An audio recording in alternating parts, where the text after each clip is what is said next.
श्री भगवती ललिता के कथा के श्रवण के फल। इस प्रकार हयग्रीव ऋषि से भगवती की परम पावनी कथा को सुनकर अगस्त्य प्रसन्न हृदय हुआ। फिर उसने अति विशंकित हो पूछा, हे दया के सागर हयग्रीव जी, आपने जो कहा कि इस मेरू में श्री महादेवी का नगर है, वह मुझे विचित्र सा लगता है। ब्रह्मांडों के अंतर्गत कहीं भी मेरे से अपरिचित स्थान नहीं होगा। उसमें भी पर्वतराज मेरू में तो मेरे से अज्ञात कोई स्थान हो यह असंभव है। मेरू तो भुवन रूपी चित्र की भित्ति के समान परिकल्पित है। ऊर्ध्व भाग में 7 भुवन है और अधोभाग में 7 पाताल हैं। मेरू के शिखर पर ब्रह्मा, विष्णु और शिव के धाम हैं। वहां पर 2 अंगुल स्थान भी मेरे से छिपा नहीं है। तब वहां श्रीपुर को आपने कैसे बताया, इसे मुझे समझाइए। इस प्रकार अगस्त द्वारा पूछे जाने पर हयग्रीव मुनि ने अत्यंत प्रसन्न हो कहा, हे घटोद्भव, तुम्हें ये उत्तम रहस्य बताऊंगा। सुनो, वह भवन सब कोई के द्वारा कभी भी देखा नहीं जा सकता। जो भक्तगण श्री त्रिपुरा शक्ति की विधि पूर्वक उपासना करते हैं, उन्हें ही इस श्रीनगर तथा श्री भगवती का दर्शन होता है। अन्य लोगों को तो त्रिकाल में भी संभव नहीं है। इसलिए तुम्हारे हृदय में भगवती के गुण, रूप, लीला और धाम का महात्म्य सुनने से भक्ति का आविर्भाव हो गया।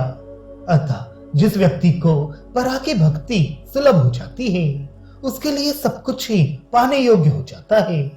जैसे रत्नों के खजाने को पाने के बाद किसी को भी रत्न की इच्छा नहीं रहती, वैसे ही इस भगवती की कृपा की बात समझो। अतः तेरी धर्म पत्नी सती लोपामुद्रा श्री परा की पूर्ण भक्ति भाव वर्ता स्त्री है। उससे दीक्षा लेकर विधि पूर्वक परा की उपासना कर। सिद्ध बनने के बाद तू उस पुर को जान जाएगा, अन्यथा तो कदापि नहीं। हे अगस्त्य मुनि, मैंने तुझे ये श्री ललिता देवी का महाअद्भुत गौरवपूर्ण वैभव बताया, जिसे सुनने वाले पुरुषों के संपूर्ण पापों का विनाश हो जाता है। विशेष रूप से कल काल में कालुष्यपूर्ण हृदय वाले दुष्ट बुद्धि पुरुषों के पापों का शमन करने वाला यह त्रिपुरेशानी का महात्म्य अत्यंत ही कल्याण करने वाला है। इसे छोड़कर अन्य कोई विधान नहीं। तुम्हें पता है कि वैदिक कर्मों से फल रहित, फल की कामना के बिना ही सबका लाभ करना होता है। उपासनाओं में अन्य देवताओं के विषय की श्रद्धा की जाती है। विष्णु, शिव और शक्तियों में उपासना का भाव इन सबके अंत में परिपाक से बनता है। श्री त्रिपुरा मूर्ति की सेवा में श्रद्धा शाश्वत होती है। उन्होंने देवगण की आराधनाओं में फल का परिपाक हो जाने तक प्रभाव रहता है, परंतु त्रिपुरा की आराधना नित्य फलवती है।